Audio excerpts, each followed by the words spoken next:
Everyone and welcome to our channel grounded to grow. तो जैसे कि हम पढ़ रहे थे चैप्टर सेल और उसमें हमने पढ़ रहे थे पार्ट्स ऑफ अ सेल, जिसमें से हम दो पार्ट्स पढ़ चुके हैं, दैट इज सेल मेम्ब्रेन और प्लाज्मा मेम्ब्रेन एंड न्यूक्लियस के बारे में। सेल मेम्ब्रेन या प्लाज्मा मेम्ब्रेन के बारे में हमने पढ़ा, it is flexible, it is living and it is selectively permeable. फिर परमिएबल से रिलेटेड जो ट्रांसपोर्टेशन होता है वो हमने पढ़ा कि वो एक्टिव ट्रांसपोर्टेशन भी हो सकता है और पैसिव ट्रांसपोर्टेशन भी हो सकता है। पैसिव ट्रांसपोर्टेशन में हमने पढ़ा डिफ्यूजन एंड ऑस्मोसिस के बारे में, एंड एक्टिव ट्रांसपोर्टेशन में हमने एंडोसाइटोसिस एंड एक्सोसाइटोसिस के बारे में पढ़ा। फिर हमने पढ़ा second part of cell, that is nucleus. Nucleus का हमने स्ट्रक्चर पढ़ा, उसमें न्यूक्लियर एनवेलप होता है जिसमें न्यूक्लियर पोर्स होते हैं। फिर उसके अंदर न्यूक्लियोप्लाज्म होता है जिसमें न्यूक्लियोप्लाज्म में न्यूक्लियोलस एंड क्रोमोसोम्स या क्रोमैटिन होते हैं। Now we will study about the third part of cell, that is cytoplasm. Basically अगर मैं एक नॉर्मल सेल बनाऊँ, लाइक सपोजिंग ये एक सेल है, राइट, तो ये जो बाउंड्री है दैट इज सेल मेम्ब्रेन और प्लाज्मा मेम्ब्रेन, एंड जो न्यूक्लियस होता है that is the second part of cell, वो कहाँ पे लोकेटेड होता है? Centrally located in the cell. मतलब कि अगर सपोजिंगली ये सेल है तो ये इसकी सेल मेम्ब्रेन है एंड ये हमारा न्यूक्लियस है। तो मतलब कि सेल में जो सेल मेम्ब्रेन होती है और जो न्यूक्लियस या जो न्यूक्लियर एनवेलप होता है उनके बीच में जो जगह है, यानी कि ये सारी जो जगह है वहाँ पे क्या होता है? Cytoplasm.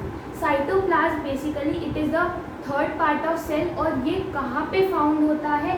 Between the cell membrane and the nuclear envelope. So cytoplasm is found between nuclear envelope and the plasma membrane और द सेल मेम्ब्रेन। अब बेसिकली जो साइटोप्लाज्म है it is a fluid sticky content, या फिर जो basically जो cytoplasm होता है वो एक फ्लूइड होता है जो थोड़ा स्टिकी सा भी होता है। सो मतलब कि ये जो न्यूक्लियस का जो एनवेलप है एंड ये जो हमारी सेल मेम्ब्रेन है, इनके बीच में ये जो प्रेजेंट है fluid like substance, that is cytoplasm. अब बेसिकली ये जो साइटोप्लाज्म है इसके अंदर भी बहुत सारे डिफरेंट पार्ट्स होते हैं।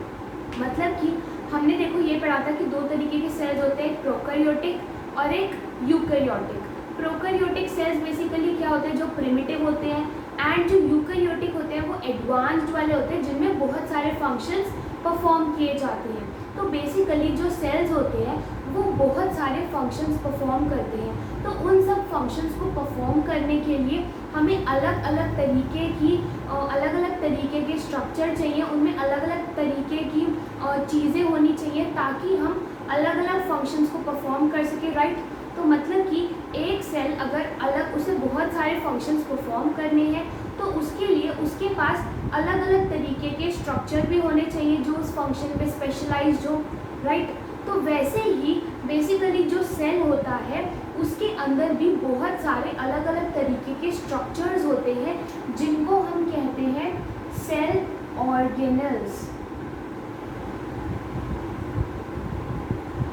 बेसिकली सेल ऑर्गेनल्स जो हैं वो सेल का ही पार्ट होते हैं, जो छोटे छोटे स्ट्रक्चर्स होते हैं सेल के अंदर जो एक सेल को अलग अलग तरीके की एक्टिविटीज़ या फंक्शंस परफॉर्म करने में मदद करते हैं।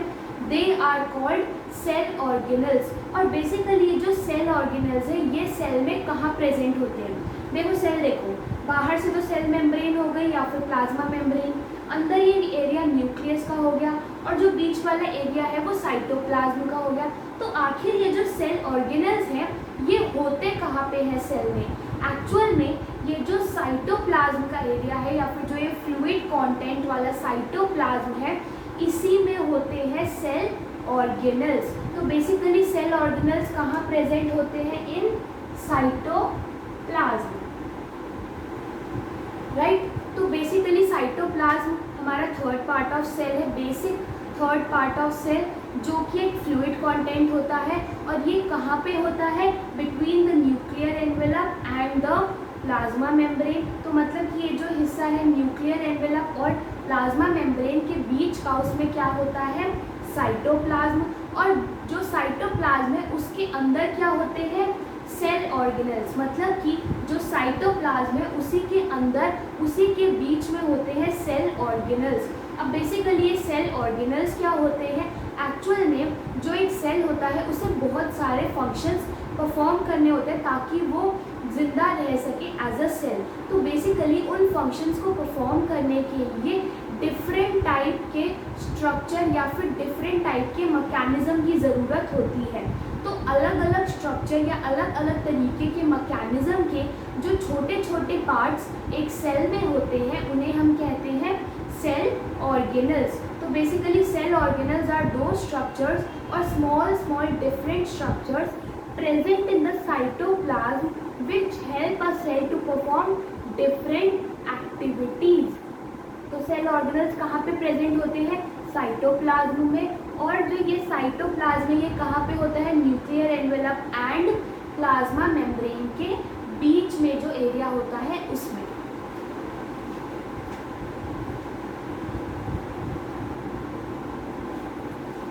तो अभी मैंने बताया कि साइटोप्लाज्म क्या होता है, वो कहाँ पे होता है, और साइटोप्लाज्म में क्या होते हैं? Cell organelles. तो बेसिकली ये जो हमने सेल ऑर्गेनल्स पढ़े मतलब कि छोटे छोटे डिफरेंट स्ट्रक्चर्स जो एक सेल को डिफरेंट एक्टिविटीज़ या फंक्शंस परफॉर्म करने में हेल्प करते हैं, इन्हें हम कहते हैं cell organelles. And cell organelles कहाँ पे प्रेजेंट होते हैं? In the cytoplasm. Now the next topic is that we will be starting about some of the cell organelles. मतलब कि कुछ सेल ऑर्गेनल्स के बारे में हम डिटेल में पढ़ेंगे because they are very important और they perform very important functions for the cell. तो सबसे पहला सेल ऑर्गेनल है endoplasmic reticulum. Basically endoplasmic reticulum जो है it is a cell organelle and it is also called ER, right. Endoplasmic reticulum जो है वो एक सेल ऑर्गेनल है एंड उसे हम ER शॉर्ट फॉर्म में ER भी कहते हैं।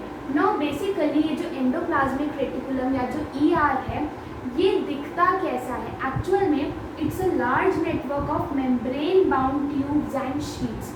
मतलब कि ये जो ER या एंडोप्लाज्मिक रेटिकुलम है basically it is a large network, मतलब कि it is present in large numbers of membrane bound tubes and sheets. मतलब कि जो ये एंडोप्लाज्मिक रेटिकुलम होता है ये एक सेल में लार्ज नंबर में प्रेजेंट होते हैं and they have membrane bound, मतलब कि इनकी मेम्ब्रेन होती है ऑफ ट्यूब्स एंड शीट्स। मतलब कि आप अगर इनका स्ट्रक्चर देखोगे तो वो कुछ ऐसा सा होता है। I will show it quick.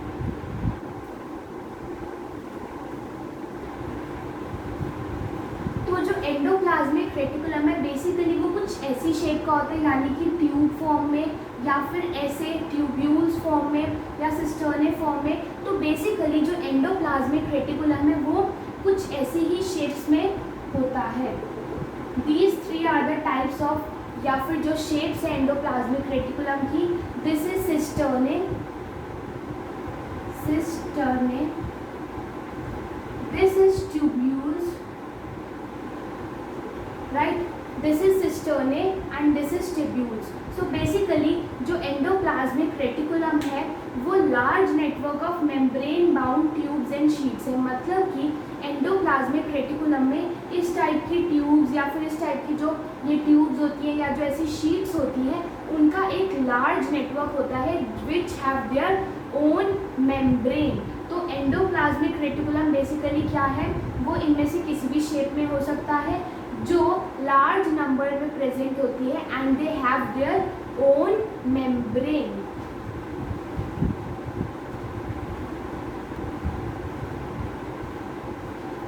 हाँ जी, तो मैंने बताया कि जो एंडोप्लाज्मिक रेटिकुलम है बेसिकली वो लार्ज नंबर में प्रेजेंट होता है और उनकी अपनी एक खुद की मेम्ब्रेन भी होती है and they can be in any of these three forms, that is tubules, cisternae और वेसिकल्स, राइट। तो जो एंडोप्लाज्मिक रेटिकुलम है वो इन तीनों में से किसी भी शेप में हो सकता है, दैट इज ट्यूब्यूल्स मतलब कि ट्यूब लाइक स्ट्रक्चर में, सिस्टर्ने CISTERNAE और वेसिकल्स, और basically they are present in large number and the form of tubes and sheets and they have their own membrane। अब बेसिकली नेक्स्ट पॉइंट आता है कि हमने ये तो देख देख लिया इसकी शेप कैसी होती है। एक्चुअल में ये बहुत लार्ज नंबर में प्रेजेंट होते हैं, एक तरीके से एक दूसरे से बहुत जुड़े होते हैं। That's why it's a large network of tubules, cisternae and vesicles and they have their own membrane. अब नेक्स्ट ये आता है कि एक्चुअल में ये जो ईआर है ये प्रेजेंट कहाँ पे होता है। ये तो हमें पता है कि ये सेल ऑर्गेनल है, तो ये साइटोप्लाज्म में प्रेजेंट होगा। बेसिकली ईआर जो है it is connected to the outer membrane of nucleus and plasma membrane. मतलब कि एक जो सेल होता है उसमें जो न्यूक्लियर मेम्ब्रेन है उसके आउटर पार्ट से एंड जो सेल की मेम्ब्रेन है उन दोनों से जुड़ी होती है एंडोप्लाज्मिक रेटिकुलम। तो endoplasmic reticulum is connected to the outer nuclear membrane and the cell membrane और द प्लाज्मा मेम्ब्रेन।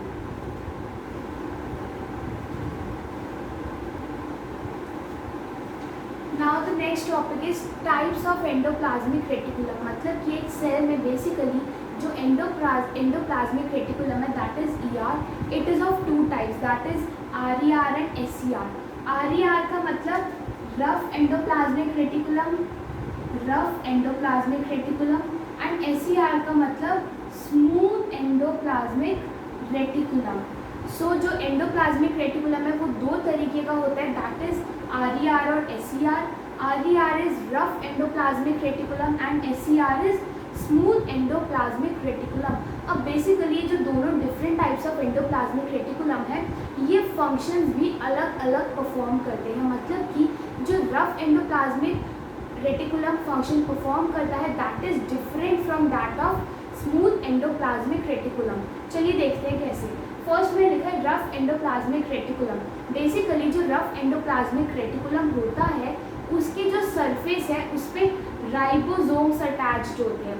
राइबोसोम्स अगर आपको याद हो तो मैंने न्यूक्लियस के टॉपिक में न्यूक्लियोलस में बताया था कि nucleolus is called the factory of ribosomes, क्योंकि वहाँ पे राइबोसोम्स मैन्युफैक्चर होते हैं।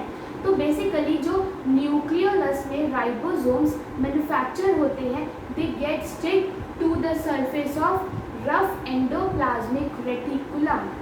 तो रफ एंडोप्लाज्मिक रेटिकुलम पे बेसिकली उसके सरफेस पे क्या अटैच्ड होते हैं, राइबोसोम्स। और राइबोसोम्स का काम क्या होता है, प्रोटीन सिंथेसिस।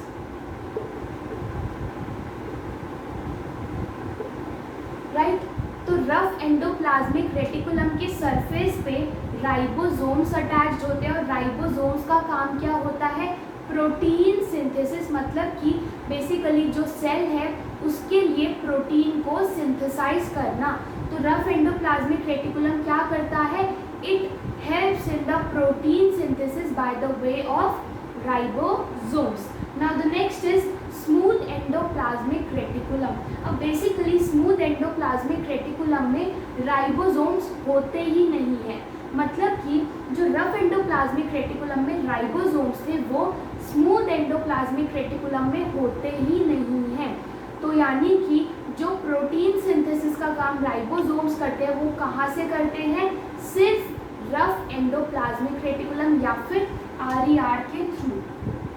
तो मतलब कि आरईआर ही है जहाँ पे राइबोसोम्स प्रेजेंट होते हैं, क्योंकि न्यूक्लियोलस क्या करता है वो सिर्फ फॉर्मेशन करता है राइबोसोम्स की, लेकिन वो प्रोटीन सिंथेसिस कहाँ करते हैं, राइबोसोम्स जो है on the surface of rough endoplasmic reticulum.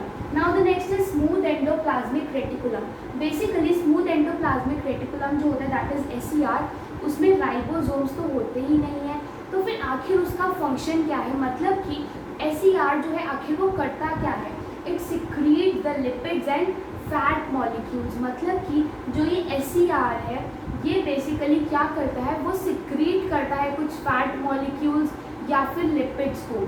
So SER का काम क्या है, सिक्रीशन ऑफ लिपिड्स और fat molecules.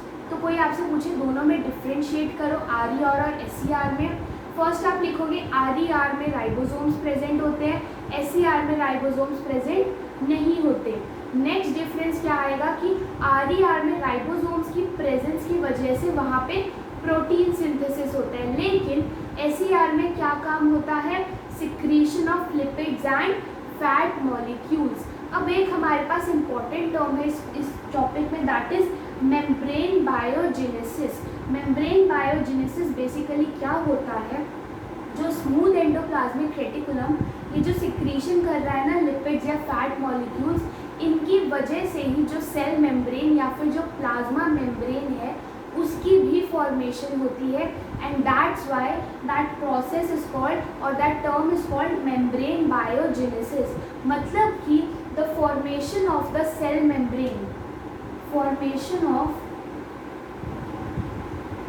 cell membrane due to this secretion of the lipids and fat molecules by the smooth endoplasmic reticulum is called membrane biogenesis। तो ER में हमने क्या पढ़ा, दो तरीके के ER होते हैं, RER और SER। RER में राइबोसोम्स होते हैं जिसकी वजह से वो प्रोटीन सिंथेसिस करता है, लेकिन SER में राइबोसोम्स नहीं होते, तो वो लिपिड्स या फैट मॉलिक्यूल्स को सिक्रीट करते हैं जो हमारी मेम्ब्रेन बिल्डिंग में हेल्प करते हैं। That term is called membrane biogenesis. मतलब कि the formation of the cell membrane या plasma membrane due to the secretion of lipids and fat molecules by smooth endoplasmic reticulum is called membrane biogenesis।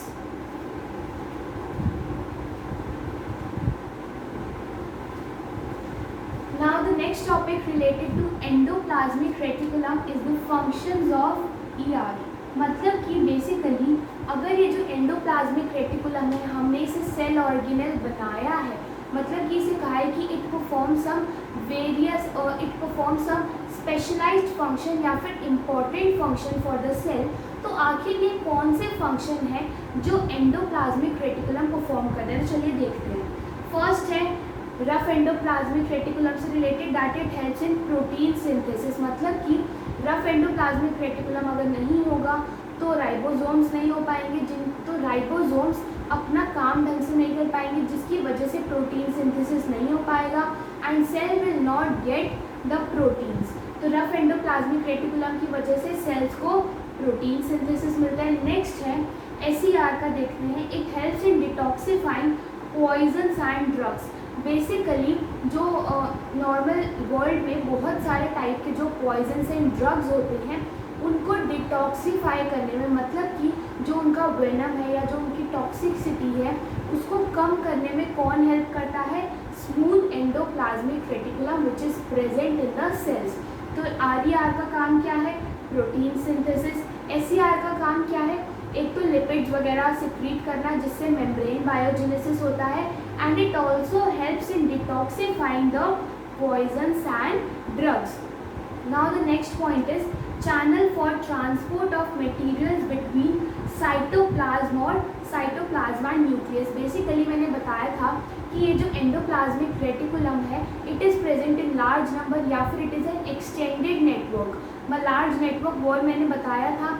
तो जो ये large network है ये help करता है एक सेल में जो सब्सटेंसेस का ट्रांसपोर्टेशन है उसमें, यानी कि अगर एक सेल में हमें सब्सटेंसेस ट्रांसपोर्ट करने हैं तो उसमें कौन हेल्प करता है, एंडोप्लाज्मिक रेटिकुलम, चाहे तो वो साइटोप्लाज्म में ही हो। मतलब कि साइटोप्लाज्म सपोजिंगली अगर ये सेल है, ये न्यूक्लियस है, ये पूरा साइटोप्लाज्म है, अगर यहाँ से मुझे यहाँ चीज़ लेके जानी है तो उसमें भी कौन हेल्प करता है, एंडोप्लाज्मिक रेटिकुलम, और बिटवीन साइटोप्लाज्म एंड न्यूक्लियस। मतलब कि ये जो साइटोप्लाज्म है और ये जो न्यूक्लियस है इनके बीच में भी ट्रांसपोर्टेशन में कौन हेल्प करता है, endoplasmic reticulum. So endoplasmic reticulum acts as a channel for transport of substances और मटेरियल, या तो साइटोप्लाज्म के अंदर ही या फिर between cytoplasm and nucleus. Now the fourth point और fourth function of endoplasmic reticulum is it forms supporting skeletal framework of the cell. Basically जो एंडोप्लाज्मिक रेटिकुलम है वो ट्यूबुलर टाइप स्ट्रक्चर होता है बाउंडेड बाय द मेम्ब्रेन्स, तो इसकी वजह से सेल को एक तरीके का एक्स्ट्रा स्केलेटल सपोर्ट भी मिलता है। So ER also forms a supporting skeletal framework of the cell. तो ER के फंक्शंस क्या होते हैं, पहला तो RER का that is protein synthesis, SER का क्या होता है, लिपिड्स वगैरह को सिक्रीट करना ताकि मेम्ब्रेन बन सके, थर्ड होता है SCR का detoxifying poisons and drugs. Not all but many of them are detoxified by smooth endoplasmic reticulum. Fourth होता है चैनल ऑफ ट्रांसपोर्ट, या तो साइटोप्लाज्म में ही या फिर साइटोप्लाज्म और न्यूक्लियस के बीच में. And the fifth is it forms the supporting skeletal framework. तो ये था first cell organelle that is endoplasmic reticulum. आगे बहुत सारे सेल ऑर्गेनल्स के बारे में हम इस चैप्टर में डिस्कस करेंगे, but today we end our class here only. Endoplasmic reticulum is a very important cell organel. So do revise all these concepts. Do like our video and subscribe to our channel Grounded to Grow for more related videos. Thank you.